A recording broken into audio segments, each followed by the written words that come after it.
I want to take an intimate moment with you so that I could explain why I came back with such a bizarre concept with just me and 8 cello, but I wanted to sound like a rock and roll band, you know?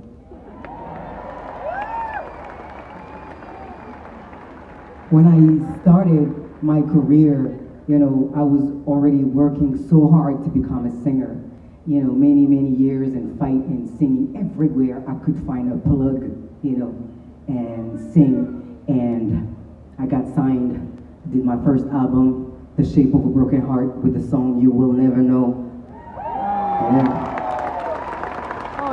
You were probably the first with the Greeks to realize how great of a song that song is. So thank you very much.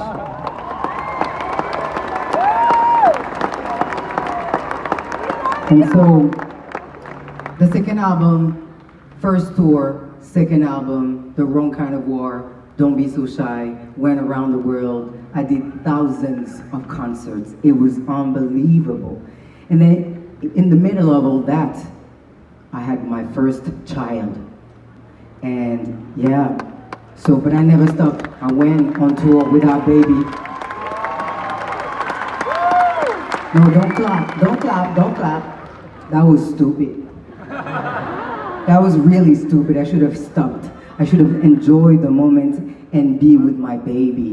But instead, I was working, chasing the dream, and I think I wasn't after the right thing.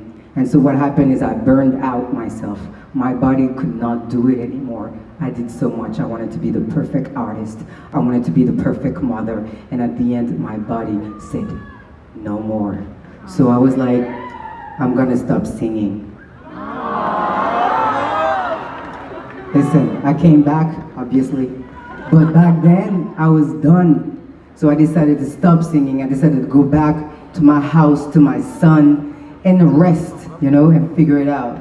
But then I didn't rest because I had a second baby. And I love that baby, but you know, babies, it's not easy to rest.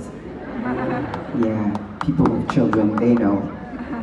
And so I looked at that baby, and that baby was a little girl this time. And I looked at that baby and I thought,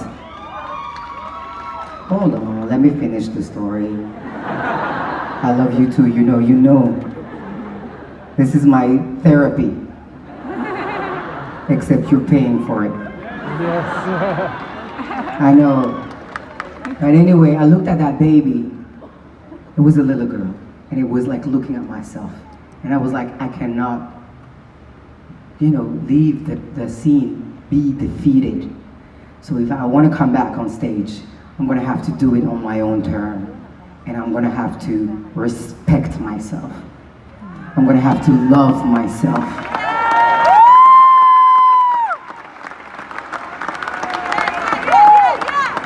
I'm gonna have to stop chasing the dream, but instead being the dream.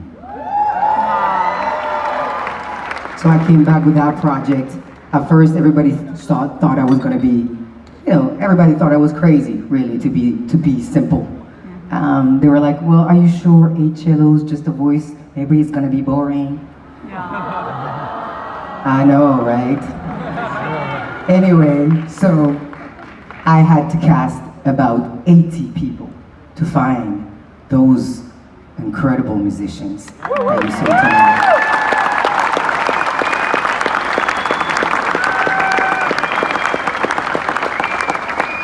And so when I first met them, I was like, listen, I have this great idea, and I was wondering what happened if I take away your chair. Because you know, they're like, Imany, the cello is supposed to be played sitting down. I know. But what happened if you take away your chair? And so, at first, really, I think in their head, they cussed me out. They were mad. They didn't want to do it. Because, you know, they've been playing for 500 years, this instrument, sitting down. And I came and I said, why? So they had to learn from scratch, like little babies. It was really hard for them. That's not how they learned that instrument. So they took a risk. And now, not only they stand up, they're dancing, they're flying with this instrument.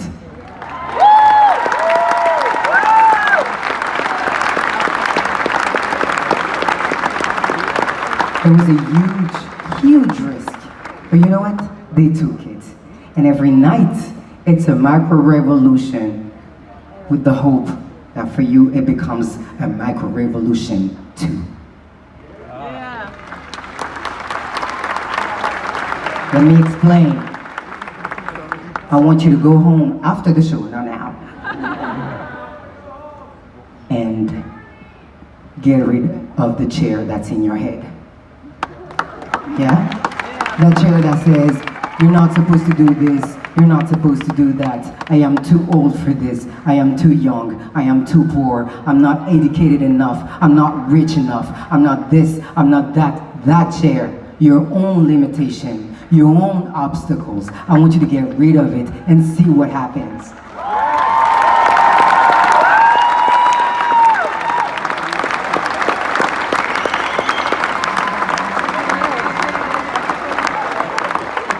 This is my job, you know. I feel like artists, we're supposed to sit in people's heart. And I'm so lucky because music is the most direct, the most democratic form of art. It talks to everybody. It's a straight line to your heart. So I have direct access to your heart. So I take that privilege very seriously, as you can see. And what I want to say to you is, remember who you really are.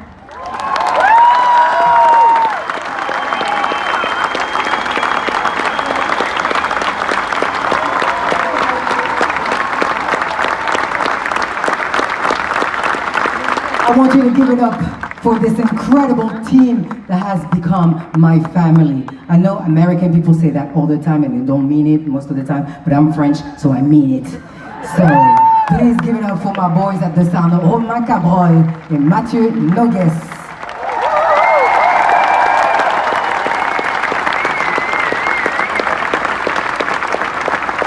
That was not fair for the American. I'm sorry.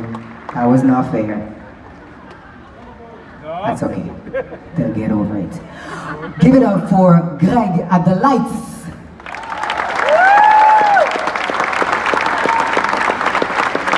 Give it up for Marie and Greg Prévost for the stage management. I want you to give it up for my manager, Masita Montbrun, this badass woman.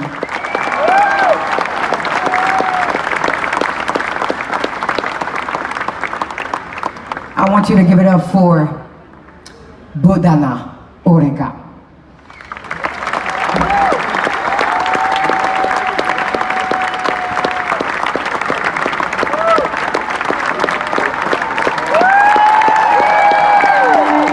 Give it up for Octavio Garita.